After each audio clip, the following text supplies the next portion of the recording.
Yes. धारा 29 में अन्य बातों के साथ साथ यह उल्लेख है कि किसी सहायता प्राप्त संस्था के सभी कर्मचारियों के संबंध में वेतनमान और भत्ते प्रतिकरात्मक भत्तों को छोड़कर सरकारी संस्थाओं में वैसे ही प्रवर्गों से संबंधित कर्मचारियों के लिए विहित वेतनमानों और भत्तों से कम नहीं होंगे।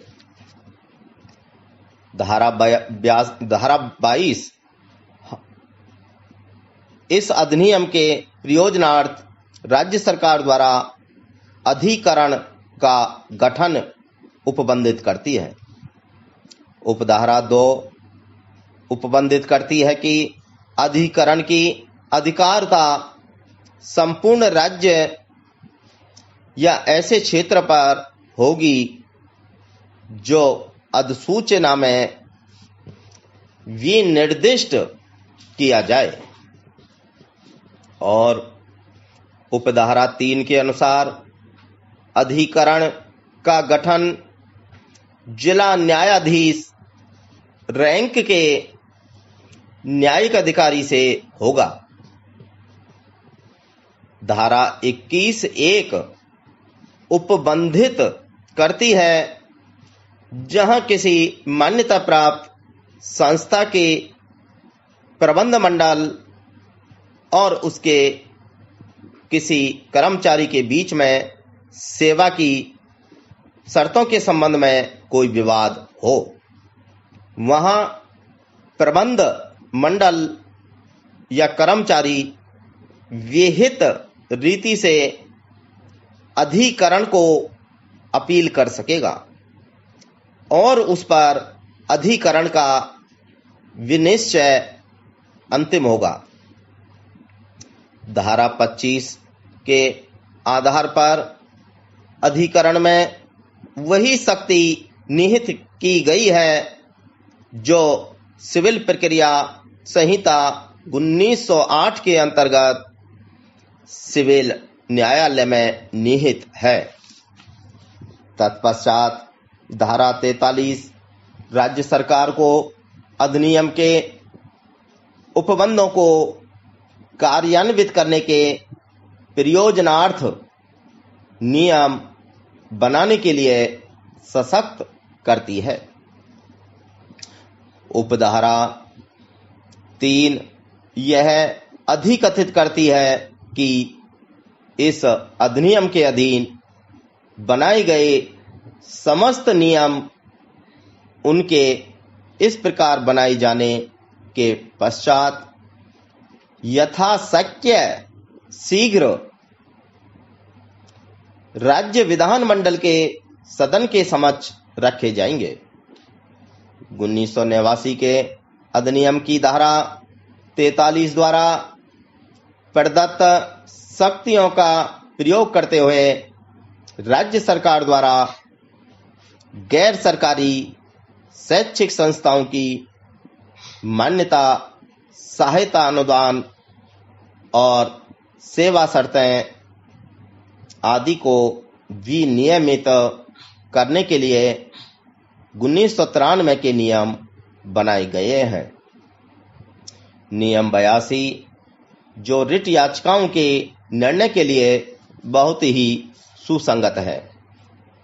पैरा नियम 82 का कानूनी प्रभाव है और सहायता प्राप्त करने वाली निजी शैक्षिक संस्था के प्रबंध पर अपने कर्मचारियों को उपदान का भुगतान करने की बाध्यता अधिरोपित करता है।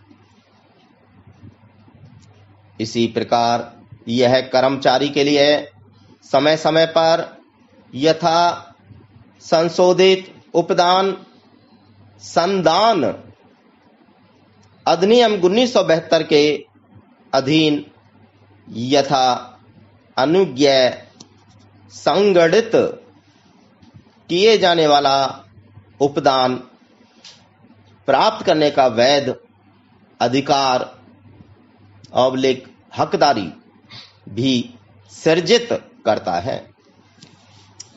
दूसरे शब्दों में कर्मचारी के उपदान प्राप्त करने का अधिकार और नियोजक की उपदान देने की बाध्यता नियम 82 द्वारा सृजित की गई है। यद्यपि राशि का निर्धारण उपदान संदाय अधिनियम के अधीन यथा अनुज्ञा के अनुसार होगा, अतः नियम 82 के प्रवृत्त होने के पश्चात सहायता प्राप्त करने वाली शैक्षिक संस्थाओं के कर्मचारी को 5 वर्ष से अन्यून की निरंतर सेवा करने के पश्चात उसके नियोजन की समाप्ति पर उपदान देय होगा। नियोजन की समाप्ति अधिवर्षता या सेवानिवृत्ति या त्यागपत्र या मृत्यु या दुर्घटना के कारण निःशक्तता या बीमारी के कारण हो सकती है। इस नियम द्वारा सहायता प्राप्त करने वाली शैक्षिक संस्था का कर्मचारी जिसके नियोजन की समाप्ति नियमों के प्रवृत्त होने की तारीख के पश्चात होनी है, वह अपने नियोजक से उपदान प्राप्त करने का हकदार हो जाता है।